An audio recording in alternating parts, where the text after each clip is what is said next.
And welcome back to a fresh episode of the Business Growth Show. Delighted to be joined by Rob Illidge today. Rob's the CEO of Social Republic, the global social media agency trusted by ambitious and famous brands such as eBay, Pioneer, and the Red Cross. Rob's been featured by Forbes, Management Today, and International Business Times. Rob, a very warm welcome to the show, Squire. How are you doing? I'm all right, mate. How are you?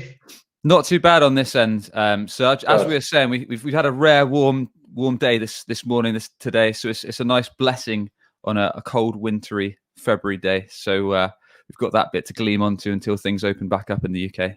Oh, so, absolutely. It's beautiful today. It's beautiful. Lovely. So, Rob, excited for this one. We're going to be talking all about how people tuning in can start a business with no money.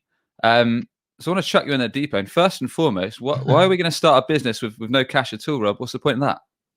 That's a good question. I wouldn't recommend starting it with no money. I mean, that's kind of how I did it. I mean, the more cash you've got, the better. I got asked by my old high school to come and give a talk to pupils and told them about my story and about starting the business with no money and not the strategy I would start a campaign with now, but let's just say that. But yeah, it was just the position I found myself in. But I feel like this is 5 years ago, so I do feel like even if you don't have the money to start to start a business, or you don't think you have, there are lots of ways that you can start a business and generate revenue without a huge budget. Got it. But when you started yours, you pretty much bootstrapped it from fresh, right? Yeah. So I had about £60 left in my bank account with a month to go in terms of paying the rent. Again, wouldn't necessarily recommend this, but it was a position I found myself in. I'd got to a point where kind of my full-time role, I really didn't enjoy it. And I'd always met people where they didn't enjoy their jobs. And I never thought it was possible. I never thought I'd get to a point where I didn't enjoy my job. And I remember there was a day when I was walking to work, and I just thought, you know what, I think I'm better off going on my own. I'd rather start an agency. I wanted to start an agency that was transparent and flexible and did something different. So I actually got to that point. I wanted to be on my own and do something different as opposed to working for somebody else. In hindsight, which is an incredible thing, I wish I'd had a better strategy, and I wish I'd had more cash available. But yeah, totally bootstrapped absolutely everything, and everything from the website, obviously social media, which was my background. I used my strengths, and then I obviously had contacts in place that I could. I thought I could rely on at that point. Yeah, well, I think what would be, because I think this episode is going to have a lot of value, not just for ourselves, not just for people thinking of taking the plunge and starting a business, but also perhaps those that have recently started their own company, or perhaps even established business owners that can pull a few golden nuggets through what we chat through and some of the strategies you've implemented, Rob, from going from basically scratch. So I think a good starting point would be why should people look to do it now? I mean, how is now a better time than any to start a company if you're thinking of doing it? I really think it is, and people might say I'm a little bit crazy with everything that's going on with the pandemic and probably a pending recession. But I think if you can start a business now, or you have started a business within a pandemic and you're growing, I don't think there's any better time. When I started 5 years ago, I have to remember how old I am now. I think I was around about 28, and if you look at businesses that are born now, the entrepreneurs are 18, 19, even 16-year-olds are starting their own businesses. I feel like back in 2015, it wasn't the done thing to be an entrepreneur at that age. It was a traditional route, which I took, which many people did, of going to college, university, then you get a full-time role. Then you might work in an industry for 10, 15 years. And then you might think about starting a business. In hindsight, I wish I had started my company sooner, but I really do feel like at the time, I might not be taken as seriously if I had gone down that route, rather than spending years working in the industry and building up contacts, which all kind of played into my favor eventually. It was kind of the old adage that it's not what you know, it's who you know. And I basically went to the people that I knew and started the business from there. But yeah, I do feel like at any age you can start a business these days, and there's so many tools, the technology available to do it on, like you say, in the bootstrap way. It's definitely there's potential there. Yeah. So on that note, is it something that we shouldn't perhaps overthink, Rob? So appreciate your your situation might have been a bit different to some others, but is there a time where it comes to, we've planned it for this much, we know we've got the expertise, we know the industry that we're perhaps about to go in, we've perhaps already got some contacts or clients we could pull in. Do we need to spend days and days, weeks and weeks, months and months building up a plan?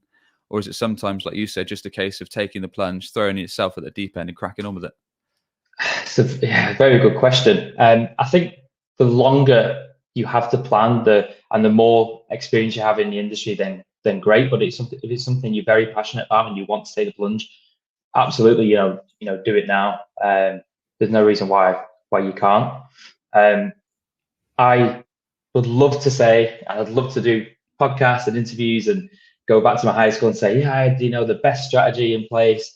I really didn't. I left my job on the Friday, had a few drinks over the weekend, then it got to Monday, and I thought, oh crap, I don't have a job, I don't have a salary, I've got my month to pay in my rent to pay in a month.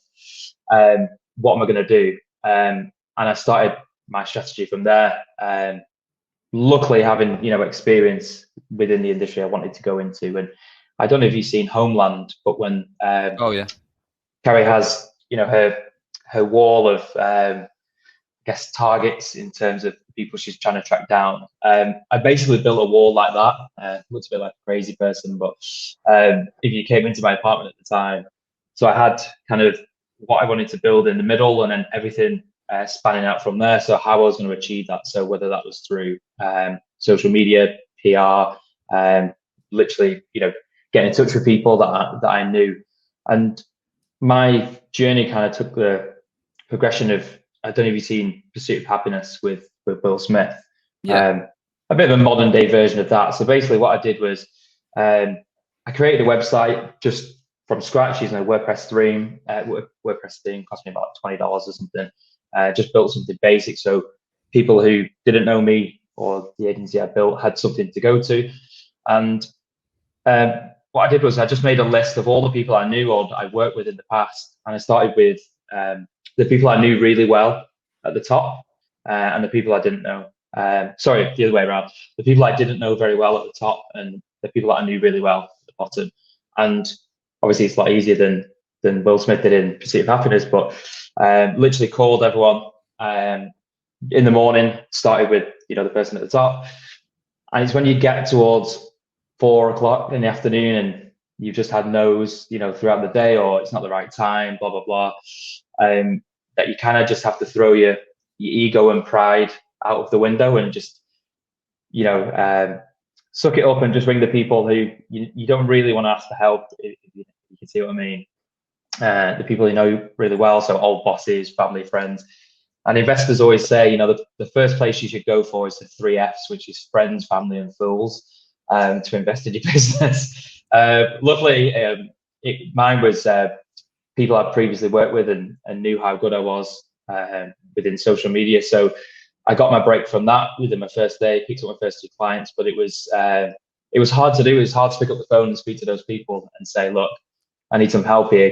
Can you, do you want to work with me? So yeah, I was fortunate, but luckily I had that experience. But that's not to say if you don't have that experience, that you couldn't achieve it. If you've got passion for something, then you definitely can. so that's a good starting point. So essentially we're talking about leveraging your existing network, right, Rob? So thinking about, in your case, all the contacts that you've got, starting with, it sounds like, the warmest first, and then downwards of perhaps the most coldest, so perhaps the people you've got the least good relationship with. And I think, actually, to be fair, it's almost the opposite way round. I should have started with the people I knew at the top because they're the warmest. But it was purely an ego thing, pride, not wanting to ring people and say, hey, can you give me a shot? So I just thought, well, start with the people you don't know very well. If they say no, it doesn't really matter. It's no kind of skin up your nose. Whereas it should have been the other way around, really, thinking about it. Yeah.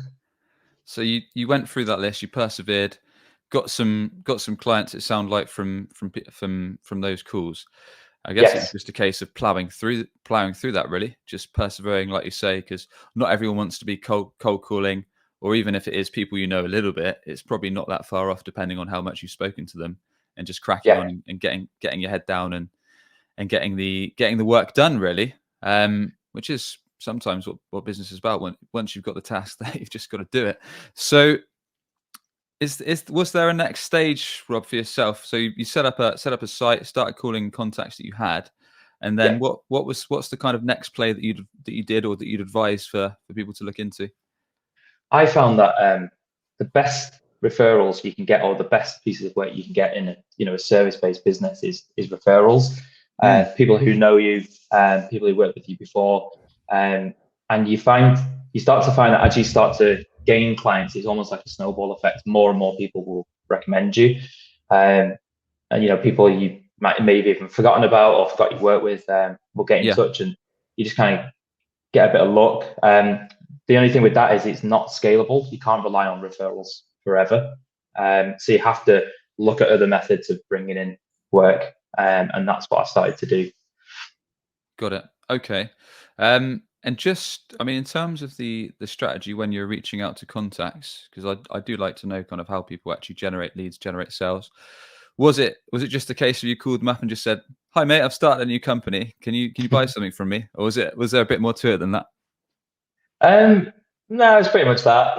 No, it was obviously the first thing you need to have is an offering. Obviously now we would run more sophisticated campaigns, in terms of the brands we're looking to work with, and do they actually need this service? Where are they lacking at the moment? Whereas back then it was I kind of hit and hope, I guess, in a way. But that's the sort of stuff you have to do, when you started your business, when you're growing it.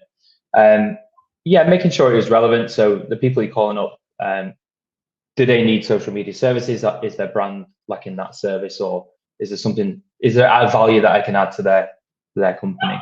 And obviously having the industry kind of expertise, I could back up that, the work I'd done, which definitely helped. Yeah. Okay. And then moving things forward, so you mentioned referrals has been quite a powerful tool for yourself. Is there a strategy that you've got for that, Rob? Is there a set system that you've got for referrals and how you ask for them? I guess again, just do it. Just go and ask for it. Ask if there's somebody in particular you want to work with. I mean, LinkedIn is great for this. I might mention LinkedIn a lot, and then I just have to say I've not been paid by them, not yet anyway. But LinkedIn is an amazing tool, whether you're using the free platform or the paid for version.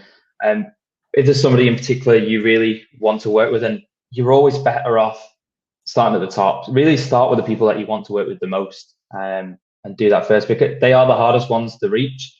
But there might be somebody that that knows them, and the best way to find out is through LinkedIn. So that's what I started to do as part of my second strategy to build revenue and referrals, was looking at LinkedIn and identifying people. Now I had my kind of base set up. Yeah. So that's how I started. Got it. So you just found basically people you wanted to do business with, and then looked if you had any connection to them, was it? In terms of people you already knew that could introduce you, or?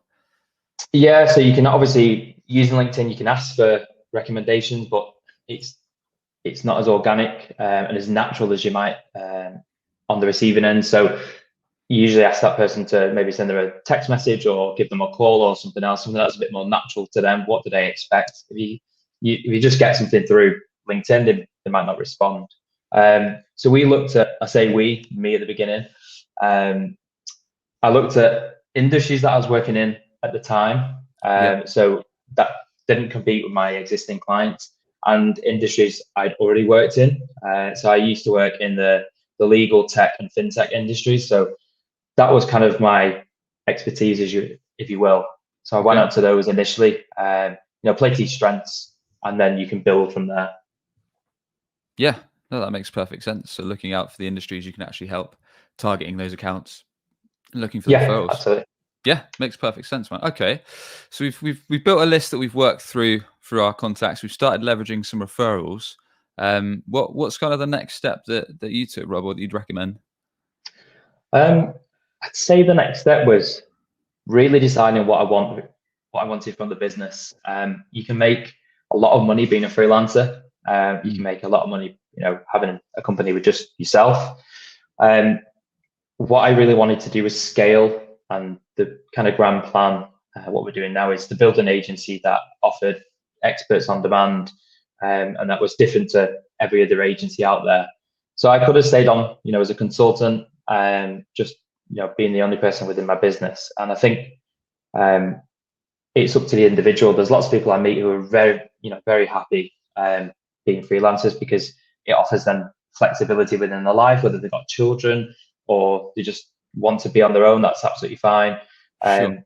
I chose the other route, and then with that, obviously, comes staff, which is a very, very interesting experience.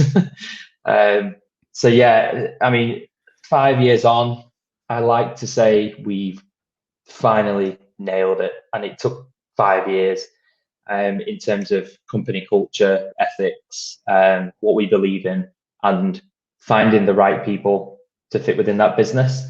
You obviously have to start somewhere, so you start with your first employee, and you will learn a lot along the way. It can take weeks, months, years to really figure out. I guess if you're used to managing people within another business previously, you're better suited to that. But it's a little bit different when you're a business owner. It's not like managing a team internally. It doesn't matter how many people you've managed. When you're the business owner and then you have to manage people, it's very different. And then once you've got your first employee, the second employee, and then the more you employ, and I had a mentor who I think their agency has about 200 staff. He told me in my first couple of years that as you grow, it actually gets harder. And he was right, because you may have 10, 15 staff, but then everyone you bring in has to fit within that culture, and it just gets more difficult and difficult. Rob, how do you, before we go on, how do you think that Sure. you can tell if you're cut out to, like you say, just be perhaps a one-man band, a consultant, freelancer, whatever way you want to put it, that might be quite flexible, might give you the chance to earn big, Yeah. or whether you want to scale something like you said, and whether you want to start employing people, whether you want to build something big? What do you think are some of the qualities or some of the things you need to think about before you take the plunge and just say, yep, I'm going to hire a bunch of staff and I'm going to ramp this thing up big time, or I'm going to stay myself, I'm going to have a kind of flexible lifestyle and earn okay money? It's a good question. I think it comes down to mindset. So whether you've got a fixed mindset or a mindset that is a little bit more flexible, and in terms of visioning, I was part of NatWest's Entrepreneur Accelerator from around about our second year as a business, and they taught us this visioning technique where you literally would write down, in the next 5 years, where do you see yourself living? Have you got children? Do you have any pets? What does your business look like?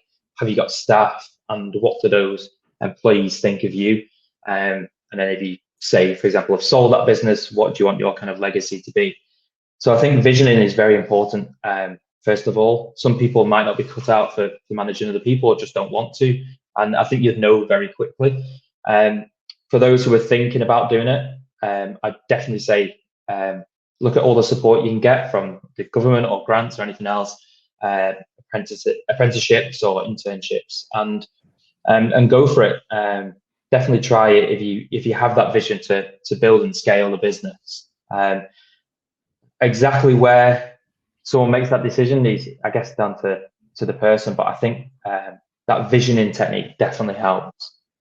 That's really interesting. That's something I use quite a lot, actually. And I love the fact that you actually put it in perspective. Look, where do I want to go with this in 5 years? And then I suppose if you think about the end point, if you have that in mind, you can actually think what makes more sense, whether you're going to take on all these staff that might be more hassle short term, might be more time and effort to get things right, or whether you want to keep things a bit more simple, perhaps. And that's quite often. Sorry, Rob, you go ahead. Oh, thank you. It's interesting that obviously with lockdown, there wasn't a lot to do at the weekend, so I had a bit of a spring clean over the winter, and I found this visioning document that I put together. I think it was about 3 years ago, I want to say, and it's really interesting to see what's on there. And I'm only a couple of years away from what I envisioned. And some of those things haven't changed at all. Some of them are exactly the same, which is really nice to see. And it's nice to see that some of the things you might think are maybe materialistic, my attitude has changed that. So I don't kind of want that anymore. There's things that are more important in my life. And I think one of the great exercises we did as well was really working out time. So what we would do is you'd sit down with a coach, and you'd look at the amount of time you spend on each task every single day. And as an entrepreneur or a small business owner, you wear every single hat. So you're doing 100% of everything. Now, what you want to do is look at all those things you're doing and work out the ones you really don't want to do. Like every day, you like, kind of eat the frog thing, like you do it first because you really don't like it. So for me, accounting and finance, that just wasn't for me. So then work out, do I need to bring in an accountant in-house? Probably not. You could probably go to an accountant, or you could get someone who's self-employed, who's got their own business, and support them. If it's marketing and you just don't understand marketing or social media, should you bring somebody in or should you go to an agency? And that exercise really helps as well, because you can really figure out, okay, do I need staff? And it's something we looked at in terms of the things I was doing, the things that other people were doing, and where we need to fill gaps essentially to grow. So you could work out, oh, actually, well, I could just employ a company to do this, or I could get a freelancer, or I could scale a lot quicker by bringing somebody in and mold them to that within that role. Yeah, so playing to your strengths really. So in your case, like you say, you didn't like accounts. I'm much the same. I'm terrible at maths, so I'm certainly that's why we've got an accountant that's good at it. That can kind of do stuff a lot faster than we can. So playing to your strengths, that makes perfect sense. So I love what you said, casting back to thinking where you want to take the business in 5 years, which is actually quite a common question I ask people with their digital marketing. So if they're thinking about getting a website, they're thinking about doing SEO, they're thinking about growing online, I say, okay, let's pretend we did this in 12 months, or imagine we're 12 months down the line. Where would you want to get to be able to say working with us was a great move? And if they don't have a vision, if they just say, oh, I'm not sure, it's like, not really sure if there's going to be a fit, if there's no real vision, no real need. If they say, look, I want to get this many leads, this many clients, or they have a clear definition of where they want to get to, it just helps so much. And it puts the end goal, puts the point in mind. So it's a really strong thing to do. So I like that. Okay, so moving this back to more actionable sense. So is there any, I know you're big on social, Rob. So are there any other kind of free platforms, free tools that once we've tapped into our existing network, once we started leveraging referrals, are there any other things that we need to think about that we can really kind of ramp things up with our business that can perhaps save us time, save us funds initially, and help us see that growth in terms of revenue? Yeah, absolutely. People listening probably heard of a lot of these tools, may not have used them before, or are thinking about using them, or may not have heard them at all. HubSpot being one for general kind of marketing. So there's different platforms with HubSpot. You can have a sales platform or a marketing platform. Again, where you're, stick to your strengths. If you are struggling in one particular area, HubSpot might have the answer, and they have free options. Email platforms like MailChimp offer a free version, through to scheduling platforms like Buffer or Hootsuite, and then obviously social networks are the main ones. You can create content, you can reach target audiences for absolutely nothing through organic content, or you can invest a little bit, especially if you're looking at platforms like Instagram, TikTok, and Facebook. Generally, costs are going to be quite low. Social media obviously is my favorite. LinkedIn for me, we grow a lot of our business organically through LinkedIn content, through personal profiles. It's, in terms of the algorithm, it's the strongest if you compare personal profiles and company pages. Sure. The LinkedIn algorithm is somewhat primitive in comparison to the likes of Instagram and Facebook, which gives us an advantage because it's easier to create engagement, if that makes sense. Yeah. And you can do that from absolutely nothing if you just have a good content strategy in place, and you consistently post out content that people want to engage with. You can create a lot of engagement. And for service-based business in particular, your target audience is there on that platform, so it makes absolute sense to be using it. Yeah, and let's say, for example, Rob, perhaps we can give something solid here. If we are, Sure. let's say, a service-based business, and our clients do hang out on LinkedIn. You mentioned a content strategy. Is there a rough strategy you could share with us that people can put into play and pick up fairly fast? I can, yes. So if you don't want to get in touch with us at Social Republic and put your own strategy in place, the first thing is to look at is your goals. What do you really want to achieve, and what does success look like? You can have all the likes and comments in the world and engagement and reach. A lot of people call these vanity metrics, and while they do play a part, they might not necessarily generate revenue. So what do you want to achieve? Is it just a brand awareness piece that you're looking to run, or are you actually looking to generate leads and sales? So first of all, work that out, because then you can see how campaigns are performing every week, every month, every year. If you're creating a great content strategy, and are you getting more people to your website, and then in turn, is that increasing leads? Then I think your second, one of the most important, is audiences. So who are you really looking to target? Who are the personas? So you might have one product, but lots of different people that can potentially buy that product or service. So put yourself in their shoes and really create content that they're likely to engage with. Or what you can do in a smart way is create content that a section of people will engage with, and then it will then drop into the feeds of the people you're trying to target, if that makes sense. That's kind of a long-term plan, but it does work. I've not heard that, Rob. Tell me a bit more about how that works. So basically what you would do is, there are certain types of users on LinkedIn that will engage with particular pieces of content. There's certain people who are active in the UK on LinkedIn, or active in different industries. What you want to do is work out whether they're connected to the people you actually want to target, which you can do very easily by connecting with them and looking at connections. And then what you can do is make sure those people see your content and engage with it. And if they comment on a post that you put out, it will then drop into the other person's feed. So it's a very, very long-term strategy, but it does work.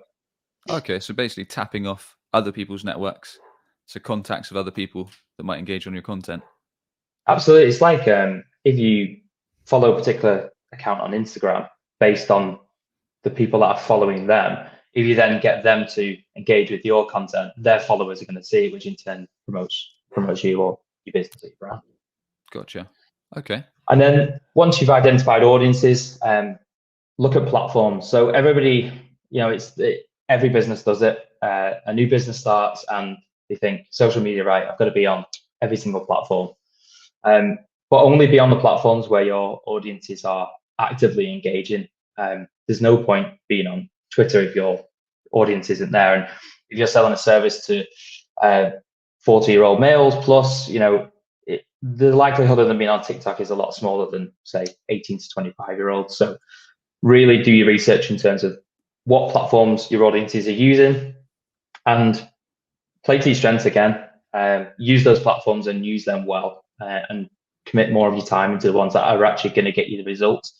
And there might be some where, say you're a service-based business and the majority of your audience is on LinkedIn, but you believe that they may use Instagram maybe during the personal time. You might want to keep that Instagram feed active for other reasons and focus more time on LinkedIn, for example. Cool. Okay. So essentially, to recap, work, which I like, start with the goals in mind, which I know for sure when I first started on LinkedIn, I didn't. I just posted any old nonsense.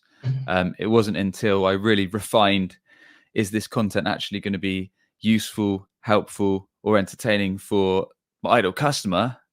And And then once you start doing that, or once I started doing that anyway, I saw that my engagement dropped, but the amount of inquiries that I actually got started going up, which, although it hurt my ego a bit because I wasn't getting as many likes and comments, I started getting more inquiries. So it worked out better for our bank account. Yeah. And then I guess that comes with looking at your target audience, thinking about who you actually want to pinpoint, who you want to be doing business with. And I liked your tip in terms of leveraging other people's networks that might engage, and then thinking about the platforms that your ideal customers actually hang out on. Are there any other things? I mean, I appreciate we're coming up to time, Rob. Are there any other considerations we should think about the stuff we actually put out there on the interwebs?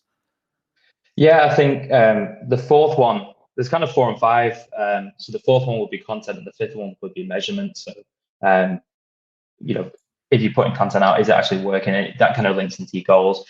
The fourth one is around content. And what I do in particular on LinkedIn is I have different content pillars. So my three are educate, entertain, and inform.